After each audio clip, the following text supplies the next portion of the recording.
Hey, welcome back to Home Smith's Educational Resources. I'm Alison Smith, and this is my husband, William.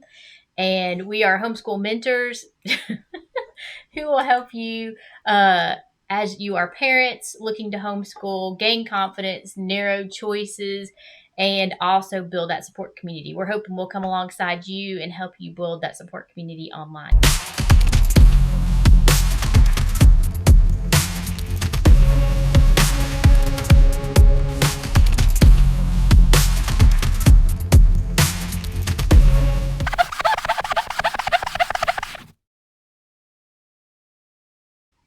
You gonna start somewhere, Mom? Oh, am I supposed to? Okay. All right. So this month we're talking about how to homeschool, and if you haven't been watching our videos over the last 6 months, like and subscribe. You may be wondering why it's taken us this long. 6 months. Yep, I know. 6 months but to this get isn't to the how to how homeschool. to is not the place to start. It's other places to start. So today we're going to talk about how to homeschool. So watch those other videos, like and subscribe. And then today we're going to talk about our rate system. I did a webinar a few weeks ago about that, but you may have missed it. If so, we're going to talk about all of those, what rate means and all of that today. Another acronym. Here we go. I like acronyms. All right. So what does rate mean? Do you remember? Well, the most important one, the one that really stood out to me because there's so much of a misconception, is the R for resources. Mm-hmm. That automatically, my bent, I go to money, dollar. And that is, I'm not going to say the least important, but as I reflect and I look back, it was not the limiting factor in what it is that we did when we homeschooled over the last 20 years. All right. So we're going to talk about the R, the resources first, and then we'll talk about the next one, which is abilities. Those are our abilities as parents. And then we'll talk about time And effort. And effort, right? Exactly. So rate stands for resources, abilities, time, and effort. And it's something that I've kind of developed over time as I've been helping homeschool families. And now I've asked William to come alongside of me, and he needs a little bit more streamlined approach for this to help families figure out how they're going to homeschool, because all of those are what encompasses how we make our decisions. Yes. And then, I guess it was the first video, Mm-hmm. is the why aspect. And why are we doing what we do? This kind of comes right there alongside of it. And yeah, I understand it's an acronym or whatnot, but being able to organize that we get to that goal long term of what it is that we want here. I kind of look at it as like a big old Venn diagram, that we've got a big purpose on top of that, and then we've got these other four things that kind of make up, that come together. Yeah, you'll understand this as you continue to watch our videos. The lifelong learning aspect is something that she really enjoys and continues to, put out not just content, but everyday communication. I'm always tweaking it, trying to make it better. That's one way to put it. Okay. All right. So the first one we're going to talk about is how do you find resources, and then how do you use resources within our homeschool? So when we're setting up a homeschool situation, your school at home or your home education program, how do we use resources and how do we find them? So the first is the identification of the resources, right? And once again, my bent, I'm always thinking of dollars, but squeezing that lemon and realistically looking at it, that's one component that kind of takes care of itself as we target what it is that we're doing, and that's identifying the resources. Right. People. The people is the one that I think that most new homeschoolers discount a lot. We like, maybe it's even just because of our traditional school bent, because we went to traditional school and we've been in grades, but gathering your support group and understanding who can help you in homeschooling is something that will help you long term, and understanding that your friend who just started homeschooling last year might not be the best resource to help you plan a high school program, or to know what else is out there, because she's just trying to get her legs underneath it, herself as well. I like to always include an older homeschooling mom or family in with mine. And then also the people too. Some people we discount as our grandparents, aunts and uncles, even older brothers and sisters. Those are people that we can add to our support group in teaching and grading, and even just in knowledge and wisdom in making decisions, whether or not they support you or in your decision or not. Those are people that usually we win over in our family and in our church too. That we're always trying to uh, share those things. Sure, Share life. it's a function of time. Mm-hmm. I mean, the longer you're alive, the more you experience in what it is you're talking about there. Yeah. And having somebody who has homeschooled for 20 years or has completed high school, who has Right. made the transition with dual enrollment or whatever it is, that's a resource there to be able to harness. And once again, because they have done it doesn't necessarily mean that's your path, Yeah. but you have that knowledge to be able to draw from, both good and the things. Honestly, Right. we're going to talk about some here today, and we have in other videos that, man, I might do a little differently if I were to go back and do it again today. That's true, and definitely the people are a really important resource that we need to. But then also, I think a lot of homeschoolers. This is the first question that most homeschoolers ask me is, "What should I buy? Like what curriculum?" Curriculum. Yeah, and so that's what we think about in supplies. But the and then the next thing is like, how can I do it as cheaply as possible? And I'm all for free. There's lots of reasons to do things for free. But sometimes you get what you pay for, and then you realize like, oh, maybe I should have put a couple dollars out. And then also, there's always ways in homeschooling. Homeschoolers are so resourceful to trade out curriculum. I can't even tell you how many times I've done that with families that we know that they know we have a book, and so we trade it. Oh, you've got this algebra book, you use this year, and then I've got this science curriculum, so we just trade it Public out. library system, Oh yeah, is something in today's world that is, I mean, the internet's kind of spoiled us because everything's at our fingertips, yeah. but we do have this archaic thing there that's still an unbelievable resource that's kind of not necessarily on the forefront of what we think of when we talk about supplies or those And resources. use curriculum is something that I always tapped into. There are Facebook groups. To tell you how old I am, like Yahoo groups, but I don't think they're around anymore. eBay is a great one. Facebook Marketplace. And I encourage you sell your curriculum, get some money for it, and then use that to buy your next year. So that's a good way to source your supplies in a way that doesn't just kill your budget. So sometimes I think one of the questions that a lot of new homeschoolers is I was just talking to somebody about this the other day. She was asking about homeschoolers, and I gave her this piece of paper. It was pretty much filled of all the people locally. This was not even like far away, maybe, in the just 3 counties or whatever. She wanted some groups, and it was a whole page of things.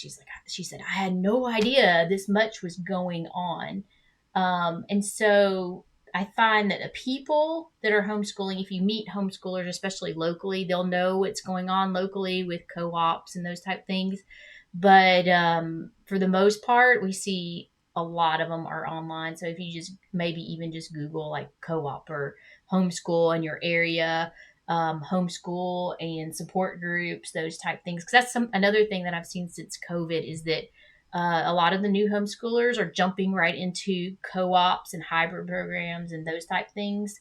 But the support groups are really suffering because people don't value them as much because we have so much information online. But that was probably our local support group was my greatest resource for information about what was going on and the people. Tips, Yes, tricks exactly. on how to be able Yep. to, when a specific issue or need Hmm.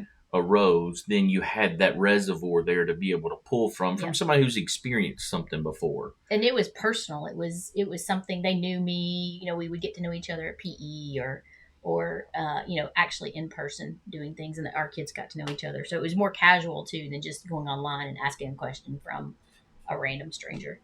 I find that the Homeschool Legal Defense Association, if you can kind of get lost on their website, they have some great blogs and articles and things like that. There's one on support groups, state groups. They have a list of state groups. So that I'll put that link in the bio or in the description, and then you can kind of just explore that site. That one's a fabulous one. They have some great resources How would you there. recommend to vet something like that, though? So when you have Hmm. something that has got a lot of resources that makes it easy, but at the same time, it can be overwhelming when you have such a resource. When we But look online, this is another thing that I addressed in that webinar we did a few weeks ago, is when we look online, we always want to balance it with our purpose and our values. So if you're asking some random person on the internet about curriculum or about resources, about programs, they're going to do it from their perspective.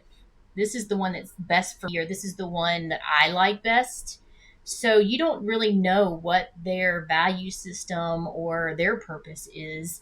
And so if you don't know your purpose or your values, it's really hard to judge, is this right for our family? Is this best for our family? Which that's another thing I addressed in the webinar is I don't like this term of best curriculum or best overall, because I think that our homeschools are such avenues for freedom and education that we can totally shape what our kid and one individual kid correct, wants, what our absolutely, family wants. And so the resources is just one of the puzzle pieces of that. absolutely. I didn't want. I'm not trying to do the seminar over again, Mm-hmm. but for somebody who hasn't, please check it out. It's a resource. It's there. Some of which, we have the time to be able to go into a little greater depth there Yeah, to be able to do that. because that's all we're talking about. What's the next one? Is the A is abilities, right? Mm. This sounds like a business exercise that we've done before. Have you ever done that? Like one of those SWOT analysis? Oh yeah, All right. absolutely. So Yeah. So this one. so in our mentoring we have that the strengths, weaknesses. What's the O stand for? Opportunities and threats. Yes. Okay, so this is kind of addressing those type issues. Is I think there's this misconception that if a homeschool mom doesn't know how to do something, then they're not going to be able to have their kids learn that. Well, then equally as important, though. I mean, I know you're going to come to it from a homeschooling Mm-hmm. mom, but I mean, I just go up 10,000 feet from that. As a family, as a whole, we look at the child as being the end all be all. Not with that Yeah, understanding that they have a unique skill set that might be a blend of right. ours. I mean, you have that continual improvement mindset. Yes. Okay. And I'm not trying to say that I don't, but at the same time, I want to understand we're where we are for a reason, and let's celebrate where we're at in the process as well. Yeah, I mean, and I think identifying our strengths and our weaknesses, that one of us might be more structured naturally, or that um, we have things that we've learned in business or things that I've learned in education that the other one might not know, helps us to understand what we need to learn and what we need to emphasize more in our kids, in our life in general. Because when we talk about homeschooling, I don't even think about it anymore in terms of I'm teaching my kids. I teach thinking about it as a lifestyle of that I'm learning as well. That homeschooling is just learning at home. It's and that maybe that's I mean, I've heard definitely seen some different things lately about people are kind of bristling back at homeschooling because it's not about school.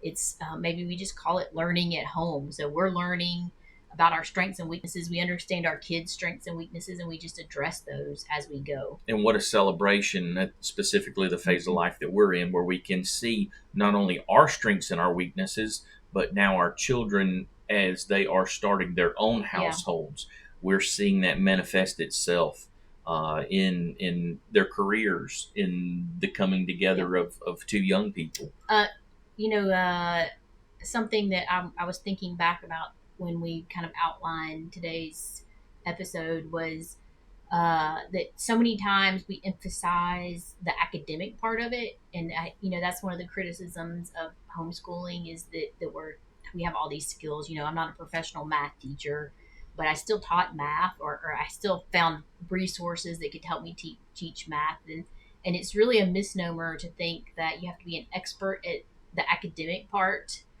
in order to do it. But it's also we do our kids a disservice when we don't help them take ownership of their own learning, because then we don't teach them that their strengths and abilities can be either overcome or addressed. So when we are looking at why one of our kids doesn't do their homework, we need to look at why. Is there a character issue there? And we can address it within the home setting as opposed to a punishment or reward like we might do if they're out during the day, because you don't have time to sit down and talk with them about, okay, so why didn't you finish your schoolwork this week? You're right. Was it procrastination?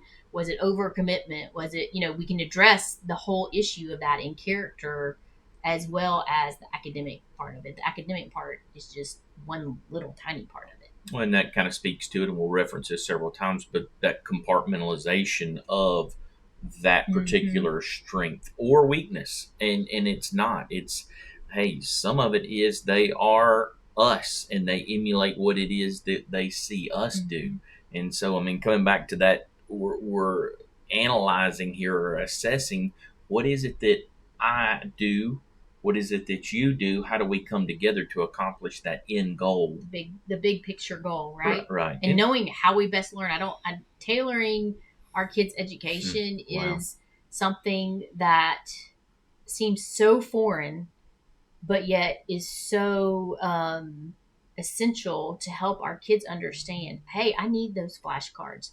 So when I have a presentation at work, I'm going to be better. I'm going to learn my presentation better if I have flashcards. Correct. But learning those things along the way, how we learn, our learning styles, our strengths and our weakness character wise, and addressing all of those are all things that we can address in our abilities as Absolutely. Well. Those foundational blocks that help us get to the ultimate goal of what it is that we're looking for. The HG, the Homeschool Legal Defense Association, has another great article on this. It's called, it's a series of articles. I think it's 7 steps or something. That's called Starting Strong. I read that this morning. It was really good to help us do that learning style assessment, assessing your strengths and abilities as a teacher and things. It was really good. And then I talk a little bit about that in my ebook. If I'll put that link, I always put that link down bottom so you can download it. It's free. And then I'm also developing at some point, I'm hoping by the end of the summer, an on-demand course that will give you some great assessments that are going to help you assess your learning styles and do a SWOT analysis in a meeting, and kind of take you step by step through this. Not to get too granular, but why would that be necessary? What is it that, once again, I think we spoke on it when we just first started. No, it's what am I going to do and what curriculum I'm going to utilize. Well, we want to do what we do with excellence. We want to succeed in the end, and success looks different to each family, but it's not, did my kids get into college, or can my kids perform well on a test? It's way bigger than that. Right. Yep. Well, I didn't want to. Once again, these are foundational. So the choices of curriculum that are out there are so much easier to take that on once you have that foundation of understanding the learning style, how it is that the child is wired. It helps us narrow things down, definitely. Absolutely. All right. The next one is one William is very I don't know what the word is, passionate about, and that is time management. How do we manage the time that we have in our homeschool? Well, that is, thank you for the compliment. I think that usually means that I'm being set up for something and I'm not smart enough to see exactly where we're going with this. True. But it's, once again, getting to the end goal. Sometimes we totally discount the daily steps that lead to a successful year, which lead to a successful elementary or early or high school or college, and ultimately a career. I'm not saying that I have it. Yeah. Oh yeah, if I had it figured out, but just today we got a glimpse of that with our son working through something that happened. It's with a lawnmower. Okay, nothing grand in the great scheme of things, but hey, it's a process. We're going to work our way through it, and it does require time. Yep, and I think also kind of going back to a little bit of our discussion about abilities and building that within our kids. Um, Time management and figuring out how to assess all the priorities with time is something that we can develop over time. It's a process to develop in our kids. So, and it's so interconnected. Like, for instance, I hear a lot from new homeschooling moms about, I just don't know how I get it all done. Correct. It might take you longer to do math one day because they just don't get it, or they're procrastinating, or you started late.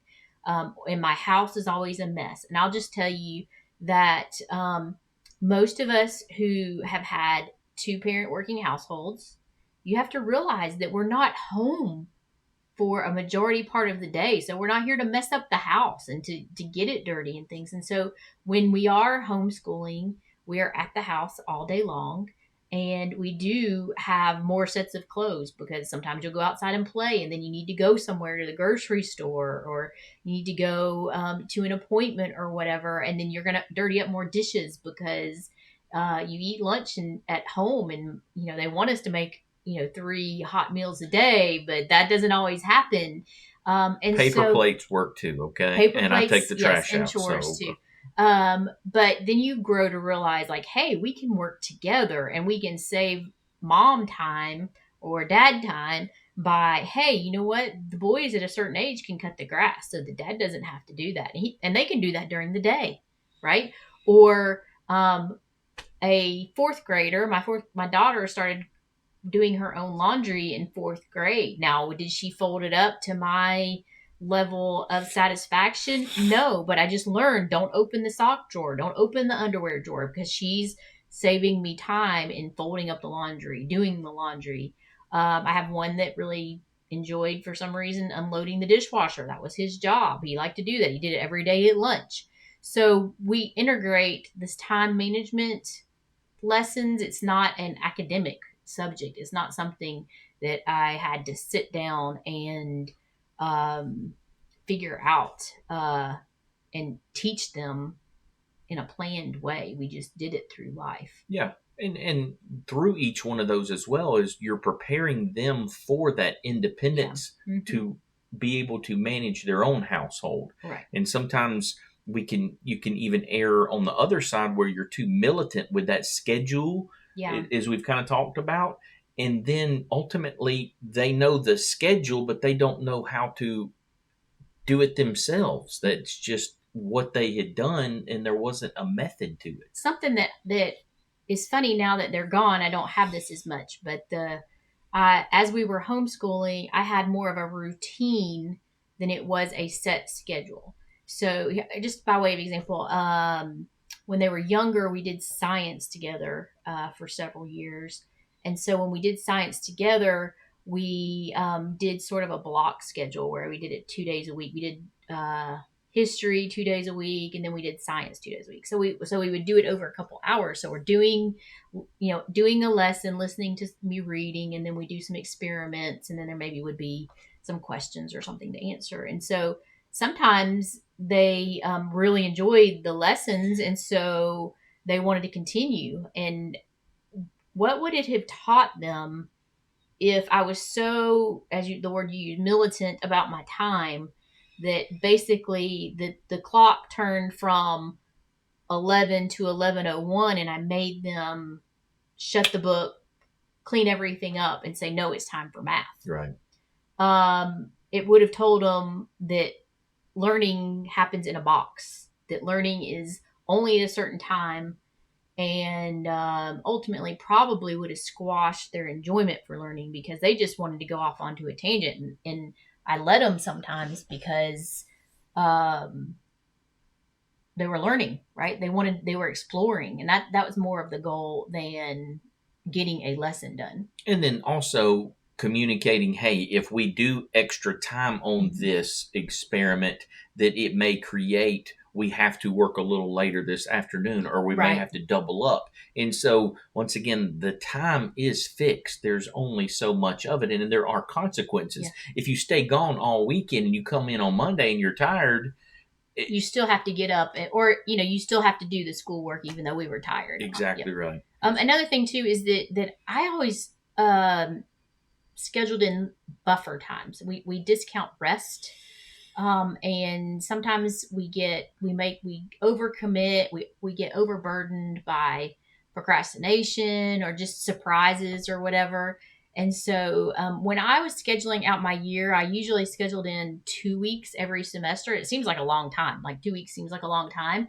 If we were caught up on everything, we took those 2 weeks off because I usually scheduled one in the middle of the semester and one at the end of the semester.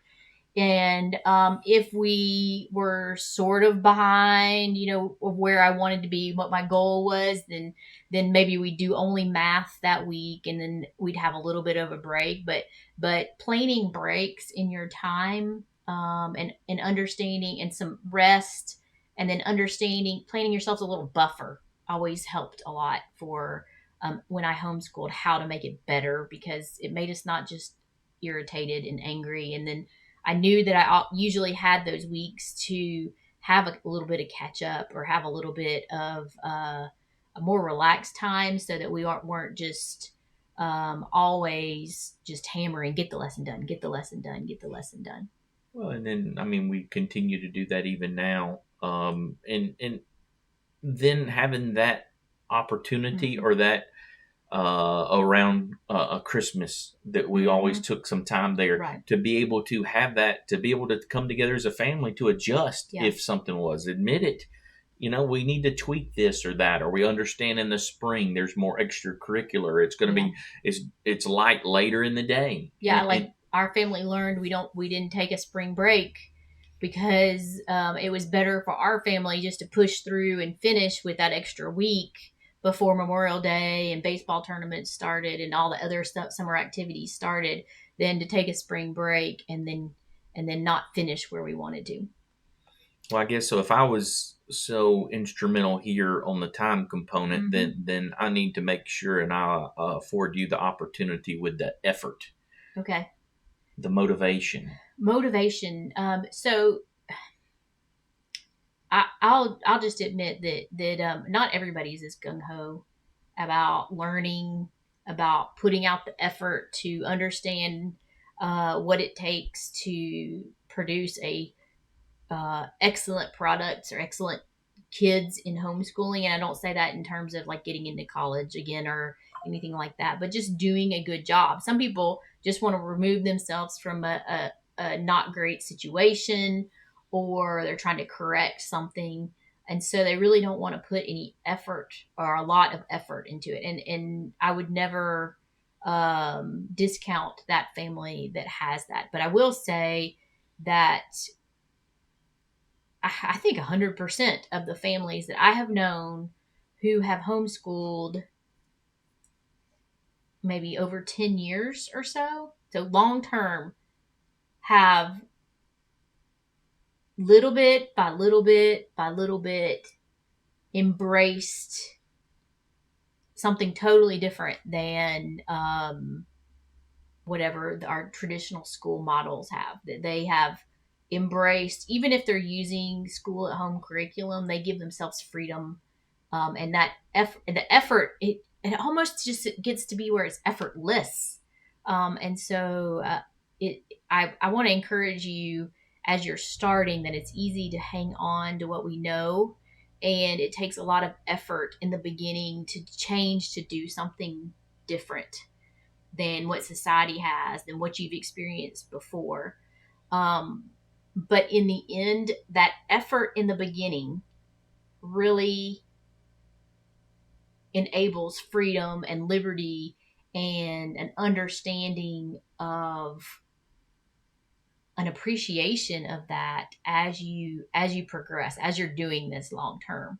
So you may not be ready to uh, let go of a huge structure where you're going to have class periods of an hour, or you're going to have strict subjects that are by grades, because all that other stuff seems just way far out there. But the effort, you may find it just in learning more about what's out there, or learning a skill yourself so that you're showing um, that you can grow in your abilities, that learning is lifelong. So So that's something about effort that I'm pretty passionate about as well, like you are with time and not wasting time. Well, a couple things to kind of to mention there as you spoke. I mean, it kind of going back as we started, the resources, that sense of community, that someone who has experienced it Hmm. before, that gives you the confidence to build that relationship. And once again,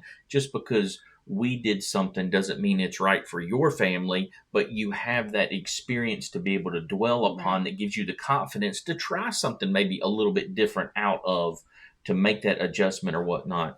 And I cannot think of a better example than of a grandchild. We have got, two now, and as we look at that, the things that I probably made a bigger deal out of with my Hmm. oldest son is totally different than it is with his daughter. As we are coming alongside and understanding our role in their life, the same thing here with what you're talking about, the effort and where do you deploy that effort and what Yeah. is the motivation behind that? What is that the end goal that you're working towards, and understanding this is one step in that direction. The end goal is how we stay motivated. So sometimes I recommend putting your purpose statement up on a little thing. We did that, and then move it around because I don't know about your house, but in our house, if I keep something in the same spot for a long time, then I just kind of overlook it and it just goes. But think about it. Put it in your notebook. Think about that every day when you close your notebook. What's my big purpose? Is yelling at my kids about not doing math today, is that going to help move them towards our long-term goals? Or is being not putting in the effort to make an assignment and then not grade it for a month, is that really going to help my kids? Because I can't give them feedback there. So do I need to put more effort in that? And then also it's understanding and knowing yourself and knowing your family. That's why I schedule some breaks in, is we all get burnt out. I am a yes person. If somebody asks me to do something and there's not a reason not to do it, then I usually say yes. If I don't have another time commitment, or if it's not something that, or if it's something that I don't totally dislike to do, I'm probably going to say yes to it. And then I find myself a few months later like totally burnt out. And so knowing your family and knowing when you need to sleep in one day because you have had some late nights that week, and you want to not yell at each other and not fight with each other over crayons on the floor or something, or toys or whatever. Those Legos hurt though. That is true. That can perhaps prevent burnout. So that, and when we burn out, that's when we just totally want to quit, or when we don't do things with excellence. So that's part of our effort.